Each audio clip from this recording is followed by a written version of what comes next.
Nearly a week after Hurricane Ian made landfall in Florida, search and rescue teams are still on the job in southwestern Florida. More than 100 people in the state were killed in the storm and its aftermath, according to the latest count from several news organizations.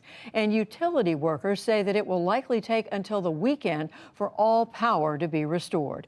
More than 400,000 customers remain without electricity tonight. William Brangham has the latest. Hello, fire department! Days into the search and rescue efforts in ground zero of Hurricane Ian, Fort Myers, Florida, emergency officials are still sorting through the wreckage. There's massive destruction, wood pilings that we can't actually see under, and there are voids sometimes under there. So what we do is we rely on, obviously, all our senses. Rescuers are going door to door, accounting for those who decided to shelter in place and who might still be missing. As of Monday, Florida state officials said more than 1,900 people had been rescued. But at the same time, Ian's death toll is continuing to rise. In Fort Myers Beach, residents are showing up for one another. We're helping our neighbors to get there, and just overwhelming because everybody needs help. Who do you choose to help? Some say they're worried officials will force them to evacuate. We really don't want to leave because this is all we have left.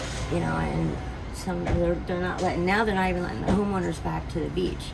The sheriff of Lee County spoke to those efforts today after other residents complained that help has been slow in coming. It's a matter of accessing the people that need that, but we are in place, and those strike teams are taking people on and off the beach. I wish I could press a button and do it all right now. It just takes time. Crews are also working tirelessly to restore power after the beating Ian dealt to the electrical grid. Officials are hoping to have far more people powered back up by this weekend.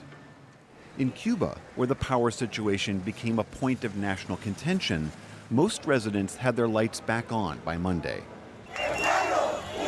This after protests last week over persistent blackouts when Ian knocked power out on the entire island on September 27th.